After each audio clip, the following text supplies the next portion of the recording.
Jiplak-telak milik Amerika Serikat Kim Jong-un akhirnya miliki drone malaikat maut penebar teror.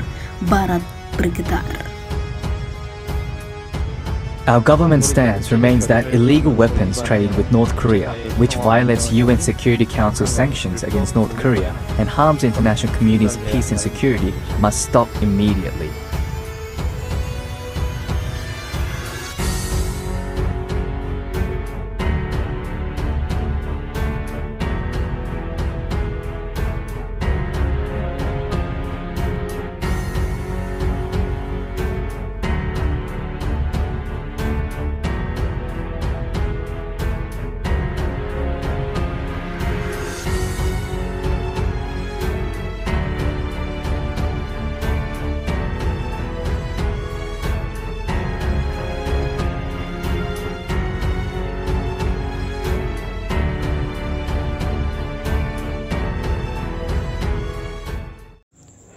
Hai para penonton Central News, sebelum lanjut jangan lupa subscribe dan lanjut tekan tombol Super Thanks. Tombol Super Thanks ada di atas tombol subscribe. Jika Anda ingin mensupport channel kami menyajikan berita yang paling Anda tunggu-tunggu. Terima kasih.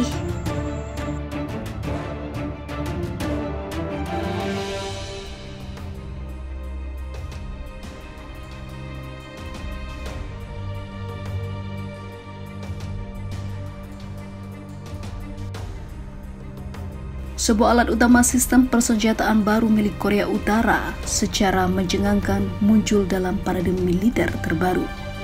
Memperingati hari kemenangan ke-70, bukan rudal nuklir tetapi pesawat tanpa awak drone tempur terbaru negara Kim Jong-un mengguncang barat.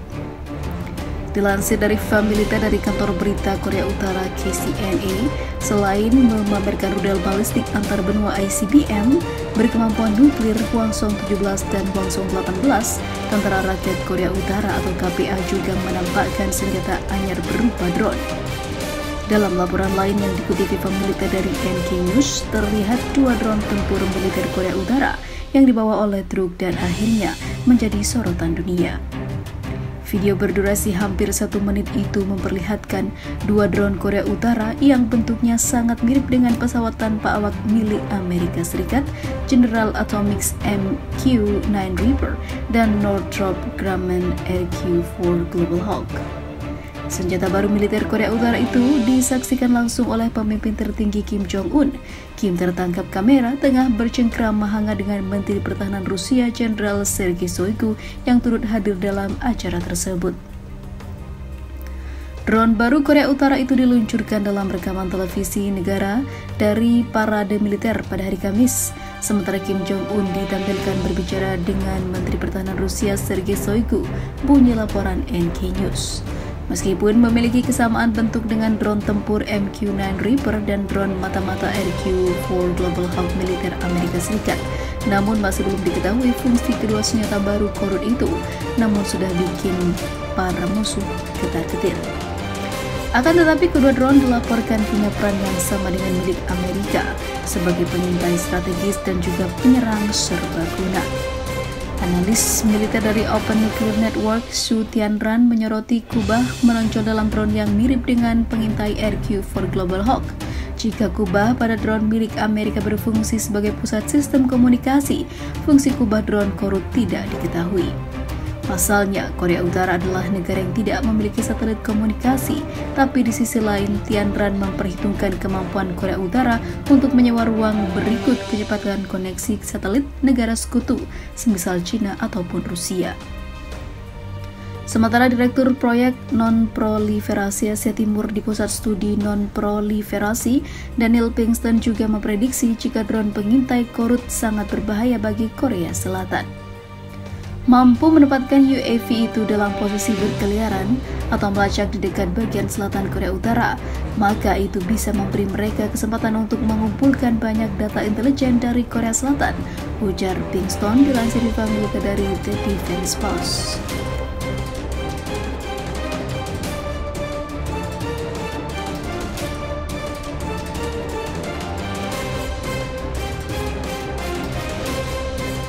Kim Jong-un lawan dominisi Amerika dan luncurkan lebih banyak senjata nuklir yang bisa bikin Amerika Serikat kiamat dan merana. Kim Jong-un makin tanpa henti melawan hegemoni Amerika Serikat dan tidak mempedulikan sanksi dari Amerika Serikat dengan cara meluncurkan lebih banyak senjata nuklir dengan hulu ledak yang bisa menghancurkan Amerika dan mengalahkan keangkuhan dan kesombongan Amerika Serikat yang menjadi polisi dunia.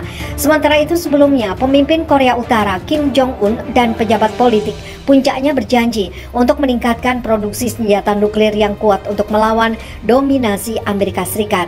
Pemimpin rezim komunis Korea itu juga berjanji memajukan pengembangan ruang angkasa meskipun mengalami cacat parah dari kegagalan peluncuran satelit baru-baru ini. Tekad Kim Jong-un dan para pejabat elitnya muncul dalam pleno 3 hari Partai Buruh Korea yang berkuasa. Rapat partai tersebut telah berakhir pada hari Minggu. Dalam sebuah laporan yang dipresentasikan pada pleno ke-8 Komite Sentral, Biro Politik Partai Buruh Korea menyerukan penguatan kapasitas pertahanan diri dengan senjata baru untuk mencegah Amerika Serikat dan musuh lainnya di tengah lingkungan keamanan yang berubah. Bunyi laporan surat kabar yang dikelola Partai Buruh Korea, Rodong Sinmun. Partai berjanji untuk lebih meningkatkan hubungan dengan negara-negara lain melawan strategi brigadis Amerika Serikat untuk dominasi dunia. Lanjut laporan itu mengacu pada sekutu lama Korea Utara seperti Cina dan Rusia, menyalahkan apa yang Korea Utara sebut provokasi perang yang sembrono dari Washington dan sekutunya karena memperparah ketegangan di semenanjung Korea. Laporan tersebut menyoroti kemajuan dalam pengembangan senjata nuklir sebagai langkah besar di jalan untuk memperkuat kemampuan pencegahan nuklir Korea Utara. Biro Politik meminta sektor pertahanan nasional untuk secara konsisten mematuhi orientasi pengembangan senjata nuklir, memperkuat kekuatan nuklir dengan meningkatkan produksi senjata nuklir yang kuat. Imbuh laporan KCNA, media milik negara korut.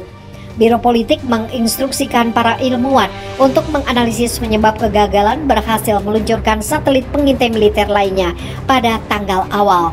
Partai Buruh Korea juga membahas pencapaian target ekonomi utama, tetapi mengakui kekurangan dan pelanggaran yang mempengaruhi kemajuan tersebut. Secara khusus, Biro Politik memperhatikan kemajuan dalam konstruksi